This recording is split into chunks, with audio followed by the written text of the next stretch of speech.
Hey, what's up everybody, BDF44 coming at you with another video. Alright, so I know I've already made probably 2 Laker videos. I barely even remember all that I said in the last video after the game, before I went to sleep. But I woke up on a Laker high this morning feeling good about Austin Reaves as a player on our team. As a team, I'm not all that thrilled about how we've been playing. I ain't gonna sit here and tell you that Orlando Magic instilled a whole lot of confidence in me as it pertains to our team. Nah, no, it didn't. But as it pertains to that particular player, yeah, man, I'm always screaming to you guys about how Austin Reaves is one of those good, really, really good players in this league that's gonna ascend. That we found a gem in the back of the draft, a diamond in the rough, a potential, another one of those guys that you find outside the first round that turns into one of the best, you know, one of those type of players. I'm pretty dang certain he has the potential to turn into that very thing. You know, and I tell you guys the truth. You guys know that I liked Alex Caruso a lot. Still do. I want Alex Caruso back on this team. I really do. But I like AR-15 a little more. And I've given it some thought. I don't think AR-15 is as gifted a defender as AC. But he's got AC in just about every other area. And he's really, really good defensively as well. He's a better shooter than AC. It's on and so forth. He does a lot of fantastic things rebounding the ball. I don't know if I would compare the two in that way. I don't have AC's rebounding in my head. But not to just compare them for any particular reason. Love them both, but like that's the point. We found another one. You know, and you know it may be. I guess it's okay to say, I'm not looking at skin color, man. I'm really not, and I think that depending on who's listening to me would be an eye roll for me to even say that. Depending on who's listening, it might be relevant, but I thought it would be relevant just as it pertains to how I feel, because I look at the players I'm talking about, and I know the one thing they have in common may be skin color outside of their game, outside of the path. You know what I mean? But at the end of the day, I don't want that to come into play. No different than I don't want it to come into play when the athlete's black. I don't want it to come into play for a plethora of reasons. None specific to his character as a guy, but since I like the character of the guy and how he's displayed himself on our team, I feel like it's dope to go to bat for him as it pertains to he might be going up against some stuff that leaves him at a disadvantage because of the fact that he might be looked at as a guy who is a white player. You know what I mean? A white player who in this position that AC was once in, that kind of thing. Though I bring it up, I want us to almost forget about it, I guess is what I'm trying to say. If you're thinking about it, and if you're not thinking about it, I hate that I'm the guy that even said this, but let's move forward with understanding that we are in a blessed position as Laker fans to have some guys on our team, 2 guys that come to mind, that kind of blow up your stereotypes. Austin Reaves and Rui Hachimura. I think those 2 guys are great examples of players on our team that you're going to look at them, and if you roll with the stereotypes of who you think they are, you're going to mischaracterize them as players. Austin Reaves, you think he's probably a guy that's not going to jump out the gym because of the stereotype. You probably think that he's got certain characteristic to his game. You could guard him a certain way or not guard him a certain way. And sometimes, you know, I've been watching this my whole life. Sometimes when star players see a white guy in front of them, they start dancing. They think it's the time to do all the deck moves that you normally wouldn't try to do. It almost irritates me sometimes, to be honest with you. It do. It'd be like, oh, really? Low-hanging fruit. You're going to try to dance on the white boy, right? It's something they've been doing ever since I've been watching the game. But, you know, the reality is that's just what that's what players deal with. It's been like that. And so, for Austin Reaves, as I see him take on all of that type of defenses. I see him take on those type of stereotypes. Players don't know, coaches don't know when he get there how to play him. They not, you know what I mean? He has to prove he is who he is and all of that. And that comes with the territory. But I think what I'm saying is he's proven it time and time again. Time and time again. That his basketball IQ is going to help you. That the fellas are going to rally around him and trust him. That he's able to win new people over when they come in and have whatever idea. He's able to immediately gain their trust. And it ain't too many possessions where people don't want to pass him the ball. If they've run with him a couple possessions, they understand they should probably get him the ball rather than keep it from him. And I think that the trust that he and D'Lo are going to start to establish, I think is important. I think it's still an imbalance right now as to who gets the ball in the fourth quarter. I think D'Lo, he wants to take that step forward as a point guard. He knows that he's playing for a big bag. He knows that he's supposed to be stepping forward as a star. But I think the more he plays with Austin Reaves, the more he realizes that Austin Reaves is more like his equal rather than a guy he needs to be having deferred to him. He's going to find that out. Even though they have different strengths, different things that they've proven thus far, different draft status and all that, D'Lo's going to find out that's probably the most trustworthy guard he has in his backcourt with respect to Dennis Schroeder and other guys. D'Lo's going to understand that if there's anybody you can defer to in the fourth quarter who's going to actually help you win besides your own decision making and LeBron James, it is Austin Reaves. And I think that making it work with the Los Angeles Lakers is contingent upon D'Angelo Russell to blend with everybody, not just AD and Bron. So that's and vice versa. I think Austin Reaves gonna have to blend with everybody too, not just AD and Bron. And so I'm looking at those two because I know they're both going to be up for this for an extension or re-signing, I should say. And I'm excited about both of them. I don't suspect it'll come down to us having to pick one or the other. So I just trust Rob Pelinka will take care of the business aspect of it and make sure both of those guys are uniform next year. Because I do believe that would be a very, very big thing for us if we can keep those players for multiple years, along with a couple other our young players, if not all of them. So that's what I wanted to say, man. But I think the pecking order for me is Austin Reaves first, D'Angelo Russell second in the free agency, and then Rui Hachimura and everybody else after that. Understanding that Vanderbilt and Beasley are up for another year automatically, which we're pretty happy about in regards to Vanderbilt. But with Beasley, not at the price he's at. I like the piece on my team. If he's being utilized correctly, I'm comfortable with him. I don't have a problem with Beasley as a piece. I think he could be dangerous off of our bench for 5-6 years down the road. And he's going to win games just like he has been winning games, hitting 8 and 9 threes when we call his number, and he's got it going. I think it doesn't hurt to have him in the starting lineup, but you got to pull him out of that starting lineup in the first 3 minutes of the game if for some reason he's going 0 for 3, 0 for 2 when he shoots a couple shots. You don't like that for his rhythm. You don't like that for what it is that he's used to on this team. But you can't care about that because you got to do what you got to do. And as far as I can tell, with Austin scoring 35, 6, and 6, I've given some thought about this. I do believe he should be starting, but I also think that there's something to be said for the continuity that our bench has coming up. You know, given the fact that we scored somewhere around 50 points in the game yesterday, I think that can be a good thing. And somewhere in the back of my brain, I'm still arguing with what Malik Beasley's meaning in the starting lineup could mean for our team overall. I'm still not quite sure how I feel about that. And I'll tell you guys what I'm thinking. With all the stuff that I have to say in regards to Malik Beasley starting and it hurting our team because of the different deficiencies in height and all of that stuff, at the end of the day, I do believe that it may actually be the only way to play him, because if you bring him off the bench and he's cold like that, you have a situation where you're giving up leads that your starters gave you. You don't want to be giving up leads that your starters put in place because your bench is deficient.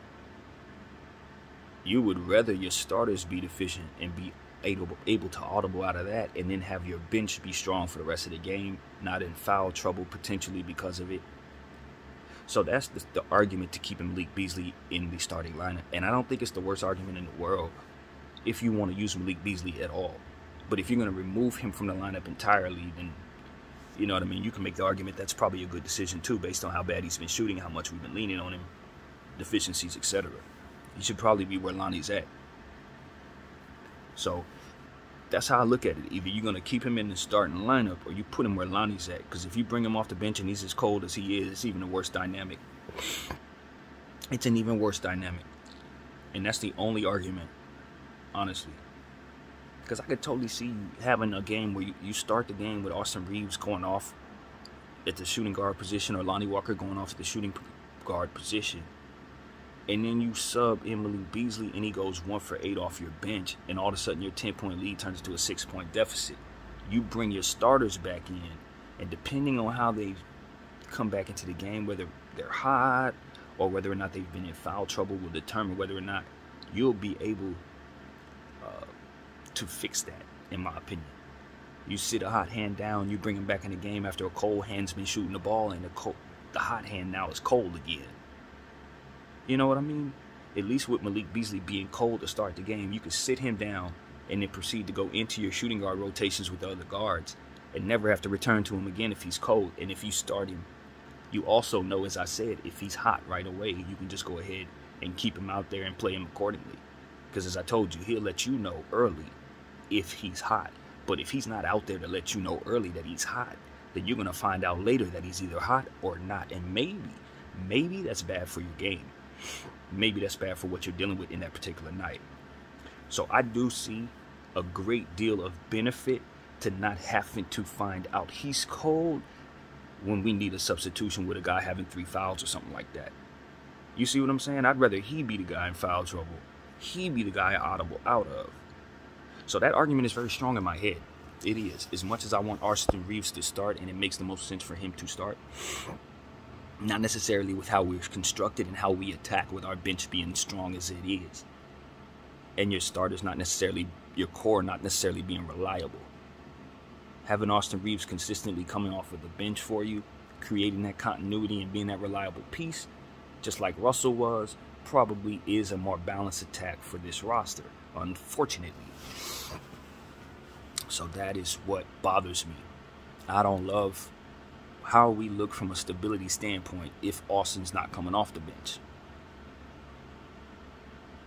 I don't know if that's the greatest excuse for no longer allowing him to start, or not giving him that starting spot based on the type of performance that he's been putting up since he came back from injury. Definitely including last night. So it's rough, man. I don't know that we're not overthinking the shooting guard position entirely as it pertains to this. Guy plays better. Guys should be playing starting minutes. That's kind of how that goes. And when you overthink it, you can put yourself in a position to not realize that every team has the ability to kind of think the way that I just described, where they take some of their best players and bring them off the bench for the stability of their bench. There's a lot of teams that could do that don't do that. They have to be studied to see if that makes sense for their situation versus ours, but I just don't know. When you got a guy like Austin Reaves who can really be a starter, maybe you should just pencil him in as a starter and accept the fact that your bench isn't as good as you think it is, because he's not a bench player at all. And just allow yourself to understand that.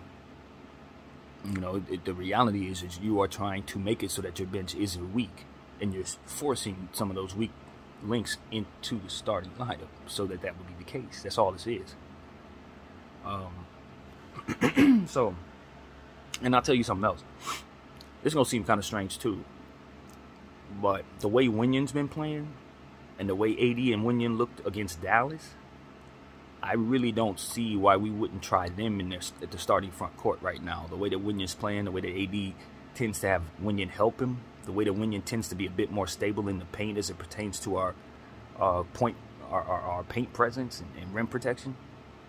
He seems to be more of a help in that way than Vanderbilt does, and to be completely honest with you. He appears to be.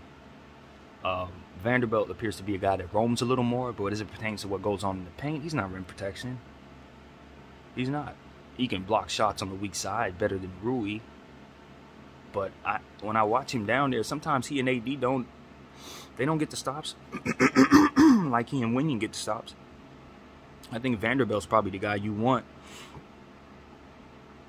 kind of doing some other things, trying Vanderbilt at the 3, maybe, since he's going to be playing the perimeter a little bit. See how that works for you. Since you like playing Rui at the 4, maybe that allows you to play Rui at the 4 a little more. I don't think Rui and Vanderbilt at the 5 is enough. That's definitely not rim protection in my mind. So that's why I'm looking at him like, we got to get bigger, manifest being bigger somehow. And going with Wenyen Gabriel and Anthony Davis in the starting lineup, the way that Wenyen's been playing, you can justify that now. You can totally justify that now. I do think Wenyen has handled playing the center role by himself very well. And I say by himself because we keep slapping non-power forwards next to him. But he's undersized. So you really don't want him in that situation at all. Not to say you want Vanderbilt in that situation either. You definitely don't. But I'm trying to figure out how we can get the most out of ourselves as it pertains to this size. Especially since we're going up against Ayton. And Anthony Davis, at the end of the day, everybody who knows Anthony Davis's game knows that he's an amazing big, but not a natural big. He's a guy who got a growth spurt when he was a teenager. While he was playing point guard, he just grew like a foot. So we got to respect that his mentality is that of a guard. It's why he catches the ball so far away. It's why he doesn't always think, back to the basket, eat type stuff, because he's really a point guard. He wants to dribble and shoot threes, but at the end of the day, his body just gave him a lot more size than necessary for his game style. So he's just got to turn into a big, but it's just like anything else. You grow up a guard your whole life, and then you're told to box out and bang with people and out-rebound people and all kinds of other stuff, and it's just, yeah, God gave you the ability to be amazing defenders so you can mask the fact that that's not who you are, but that's not who you are, and it's incumbent upon your coaching staff and your organization to identify you properly, especially if they're investing so much into you. So I just don't think we've handled Anthony Davis correctly as it pertains to what we surround him with and what we need for him. We've identified him as a true big and a rim protector, which is not his game. He's definitely a rim protector, but he's not a true big. So the team that's building around him needs to understand that and surround him with real bigs. And I just don't think we've done that. I really, really don't think we've done that. So that's my thought on the Anthony Davis aspect of things. I want us to play him next to Wenyen Gabriel more. I want to see how that looks in more extended periods of time while we're waiting for Bron and Mo to return. That is a good front court for us. So that is my thought there. Obviously, we got a big game coming up against the Phoenix Suns. We've talked about them. We know what they're about. We know how they've been winning games without Kevin Durant.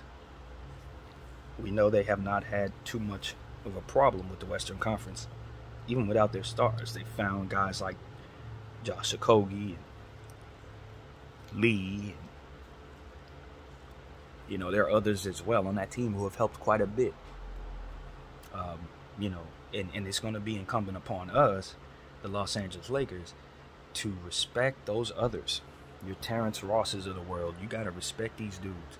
They are able to do enough for this Phoenix Suns team. Cam Payne, he's playing well now. As he's been struggling all season long, he's looking more like the Cam Payne that steps in for CP3 and plays great. So they're finding stuff, man. And with them making this trade to get Kevin Durant, now they have a new idea about what they want to do for their season. They truly believe Larry O'Brien belongs in Phoenix this season. They're not wavering from that at all. And they have the horses to get it. So if we're going to go in against this team without LeBron James, we do need to understand that dumbs them down against us in a way, because they don't have their star, we don't have our star, let's go to work, that kind of thing. So we don't have an advantage. We do not have an advantage with them missing Kevin Durant. We don't. And I think it's more like a balanced, even type of matchup. Whoever plays best will win that day type of thing. And given the fact that they have such ridiculously high-level guards versus our Malik Beasley and D'Angelo Russell and Dennis Schroeder, it's gonna be incumbent upon those guys to play better, man. Austin Reeves gonna have to keep playing the way he was playing. You can't take no steps back against Phoenix. You can't give me 8 points, 5 assists against Phoenix. It ain't gonna work, brother. You better be up there in them 20s again. Now you gave us 35. I'm gonna need something like 25 tomorrow, or rather Wednesday. So that's what I'm looking at from Austin Reeves. As I said in the game, he set a precedent now. You know, that's the gift and the curse when you play this well. Ain't nobody want to see you play poor no more. You know, my new nickname for Austin is All-Star Reeves. All-Star Reeves. That's what it is. That's what we're going to be from here on out. It's All-Star Reeves. And I got like a million nicknames for him. Austin Thieves. Austin Threeves. You know, we've talked. We say whatever he's doing well that night, we could just mess around with his name and do that. But last night he was All-Star Reeves. And I think he's going to be All-Star Reeves for the rest of his career. Because this is the real deal type of basketball mind. And he just has enough length. You know, if only Malik Beasley had his body. He has just enough length to give himself enough help outside of the intelligence and all the other stuff that he brings to the table with his game. He can just be long and tall and get boards and dunk the ball and finish well. Speaking of finish well, man, does he not have some type of contorted reverse layup or impossible finish or hang time finish? I mean, this dude, he be finding ways to finish tough, heavily contested, fouled shots, like in the rim, at the paint. He finds a way to contort and finish. He makes more trick shots than most. That's another thing we got to say about Austin. He will find a way to get him a three-point play. Connecting on the foul whistle with his shot, making sure he gets that continuation. He's really good at these things, man. Really good at these things.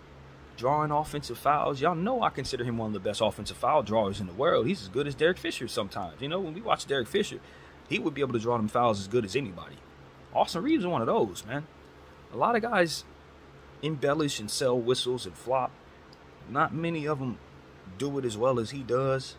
Not many of them are able to take advantage of the fact that these referees are looking at him and saying, "Oh, yep, let's give him the whistle. Let's give him the whistle because of the stereotype. He's getting fouled differently." And Austin knows how to use that. He knows how to use that to his advantage. He's going to get that whistle. He's going to make it look like people are clobbering him. He's going to sell everything. And it's going to help his team, man. I watch guys do that all throughout my growing up. Even before Austin was born, I was watching guys like Rajah Bell do that crap to us. So now that we have a player on our team, once again, that can master that and hurt teams with that, especially in the era with synchronized fouling and synchronized swimming, so to speak, I always talk about, it's definitely another player to invest in. He can keep those referees calling those fouls they need to call for our basketball club. And with us having issues with the refs in the way that we do, our stars not necessarily getting the calls and all kinds of weird stuff like that, and Austin Reeves is your response to that. So I'm thrilled about Austin in that way. So yeah, man, pay Austin Reeves. Pay him. Don't let nobody outbid you for his services. Don't let nobody outbid you for his services. I'm not saying give him $30 million a year because you want to keep your books making sense. You don't want to surround him with more whack players because he's making too much. So, you know, it gotta make sense for building a champion here in LA. But there should be no vision for our franchise that he's not a part of, in my opinion. I don't see any organizational decision that shouldn't involve re-signing him in this offseason. That's the bottom line. So I don't want to pour it on too thick. I don't think he's going to be MVP next season. You know, I'm not saying he's going to start the All-Star game right away. No craziness. But what I'm telling you is, if you really want to win a basketball game, you need certain types of players on your team, and he's definitely that type of player. So if we don't re-sign him and he goes somewhere else, there's going to be a happy team that has him. It's that simple. I don't care how much they pay him. They're going to be happy they have him because he's going to do things that help his team win. He's going to do things that help his team draw fouls against the other team. He's going to hit shots. He's going to do all the stuff that we've been talking about. He's going to be a fan favorite. He's going to be good in the locker room. He's going to gain the trust of the vets. He's going to gain the trust of the young people. He's going to gain the trust of the coaches. If you don't see him as somebody to invest in a market where they're giving guys who can only shoot the three ball $16, $17 million, you know what I'm saying? If you don't see the value in keeping a guy like that who basically don't have no holes in his game, I don't know what to tell you, LA. Salute the Kobe minute. So that's what I got to say, man. Everybody is hyping up Austin Reeves. None more than me. None more than me. I'm his biggest fan because I was the one who told y'all he was good when we first put him on the squad. Upon the first highlights, I was like, oh yeah, this is one of them dudes. First highlights, first day. Took 20 minutes for me to realize Austin Reeves was the truth and we needed to empower him. And he has exceeded my expectations because he can actually shoot. And the player I was excited about, in theory, couldn't shoot. So that's what I'm telling y'all. I would have been happy if he didn't shoot as well as he does. So hey, look, keep him, keep him, and let's continue to move forward as we try to re-envision and reimagine what we're gonna be. So that's what I'm thinking, man. LeBron James is excited. He tweeted, he's a bad man. Shut your mouth. Like that's a real deal thing, man. This is an undrafted rookie, undrafted player rather that came in and had to prove himself. So for him to get this type of love from LeBron James, it's a big deal, man. So I just wanted to say that, and also there's something that needs to be said too. In all of the mix of showing love to different players, I still feel myself in the back of my mind saying Dennis Schroeder deserves more love on this team. He deserves more love. Because some of the stuff that we are appreciating Austin Reaves for doing, Dennis has already done in different games. He really has. And when we talk about players with upside who's done a lot of stuff, Dennis Schroeder's put up numbers like that. Dennis Schroeder's had games like that. Dennis Schroeder's won games for you like that. We never give him that same love because I don't think he has the same upside. His age is different. He's a part of the small ball issue, so his size doesn't allow him that. But Dennis Schroeder deserves a lot more love on his team as it pertains to what he's done to help us win certain games and put up big numbers while other guys are out and doing basically stuff that we're celebrating other guys for doing. I know that Dennis Schroeder has done those things, and I want us to all zero in on his production as he's also trying to earn his way in free agency and get his bag. I don't prioritize him over some of our other guys, but I do appreciate his production just the same and know that we don't win the games we've won without him playing well in most cases. So I think that was important too. He does too much to not get the love that he deserves. And even though we've had some games where we roll our eyes and we're frustrated with him, we've had games like that with other guys too. We've had games like that with Austin too. So we gotta be able to have balance in regards to showing love to the players that have played well and identifying when guys aren't giving the love that they should be getting for the production that they have shown us. And that is what I think of Dennis Schroeder, 100%. So that's where I'm at. And with that being said, our team still has work to do. This is not a time to be giving people trophies and passing out cigars and all of that. I wanted to give love, but then recalibrate and say, we ain't done nothing yet. All of that was cool. All of that is individual player stuff. But what are we doing as a collective? What are we going to do when it's time to see Phoenix, when it's time to face Chicago 2 games in a row, and then we have to stay on the road for a little while after that? If we lose a good handful of those games, we're coming back home for some home games to end the season that will be won or we will be out of the playoff. That's all it is to it. So, are we going to control our own fate, LA? Or are we going to be looking at teams like OKC, Utah, New Orleans, Golden State to lose in order for us to feel good about ourselves and what it is our prospects are for winning a championship this season? The question is the latter, because we definitely don't have control of our own destiny right now. The way that we've been winning games, we basically have to win them all in order to control our destiny. So, with that being said, let's win them all. Let's win them all. Let's control what we can control. One team at a time, one quarter at a time, one possession at a time. And definitely one free throw at a time. And that means you, Anthony Davis. You didn't brick as many free throws as you've made lately, and I don't know what's going on with that. I've called you out a bunch of times over the last 48 hours. And I'm no more thrilled with your performance yesterday as I was against Dallas. I don't think you played no better in that game than you did against Dallas. So, I don't know how other people are talking about Anthony Davis. I think Anthony Davis probably isn't getting spoken of as much as Austin Reaves, because that's just what most people are going to do on a day like this, including myself. But he didn't play well. If Austin would have had anything less than his career high, we lose the game. So that's the truth. I don't care what else there is to say. Isolating on Anthony Davis, he ain't playing the level that we need him to play while Bron is out in order for us to get to the playoffs. And it's by the grace of other players playing well that we're in the position we're in. And to me, that's a little bit of a problem. That's a little bit of a problem. So I want Anthony Davis to get his head on straight, his hard hat on. Let his heart pump that fire in his chest to win. And let's seize the moment. This is a year where we have an opportunity. The NBA season is active right now. We're 10 games away from ending the season, in striking distance of a play-in tournament situation. Guys need to understand that once they get in the play-in tournament, the season starts all over again. You got a brand new set of things to concern yourself with. You just got to get to that play-in tournament. And you get there, then you got a whole new goal, and you can handle business from there without thinking about nothing that has to do with any ineptitude. But we just got to find our way to that tournament. So that's the goal right now. That's the goal right now. Win as many games in front of us as humanly possible so that we can find ourselves within these 10 spaces. And if we get that 10th seed or 9th seed, one of them seeds, we will think and assess and move from there. But we can't get ahead of ourselves till we get to that point. So that's where I'm at. That is my thought. My name is BDF44. I thank you all for watching. I'm out.